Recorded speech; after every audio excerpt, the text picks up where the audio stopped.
മമതനെയാണ് വിളിക്കാൻ പോകുന്നത്. അല്ലല്ല നവ്യനെ. ഓക്കെ. മമതനെ വിളിക്കണേ എന്നോട് പറയണേ. എന്റെ ഫസ്റ്റ് ക്രഷാണ്. എന്റെ ഒരു ഫസ്റ്റ് ഇത് ഇന്റർവ്യൂല് പറഞ്ഞ് ഞാൻ കേട്ടിട്ടുണ്ട്. മമതയുടെ കൂടെ അഭിനയിച്ചപ്പം എന്തോ ഭയങ്കര ഒരു ക്രേസി ആയിട്ടുള്ള ഒരു ഫീലിംഗ് ആയിരുന്നു. സമയം എന്താണെന്ന് പറഞ്ഞൂടാ, കൈ പിടിച്ച് ക്രഷ് ചെയ്യുന്നുണ്ട് അവിടെ. An epitome of style and grace, the lovely Mamta Mohandas. Asif അലിയുടെ ഏറ്റവും വലിയ ക്രഷ്.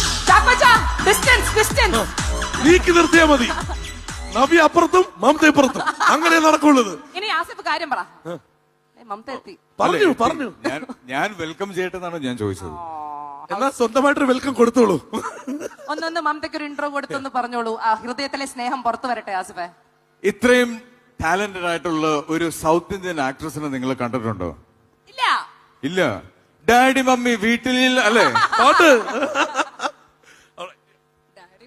ഡാഡി മമ്മി വീട്ടിലില്ലാത്ത സമയം പല ടാലന്റ് പുറത്തു. ഡാഡി മമ്മി ഞാൻ ഹോട്ടലിൽ കണ്ടു. അതല്ല, ഫ്രണ്ട്ഷിപ്പ് ബാൻഡിന്റെ കാര്യം പറഞ്ഞപ്പോഴേ, ഫ്രണ്ട്ഷിപ്പ് ബാൻഡ് എന്താണെന്ന് ആദ്യമായിട്ട് അറിഞ്ഞത് ഈ മൂവി കണ്ടതിന് ശേഷമാണ്. ഉറപ്പല്ലേ?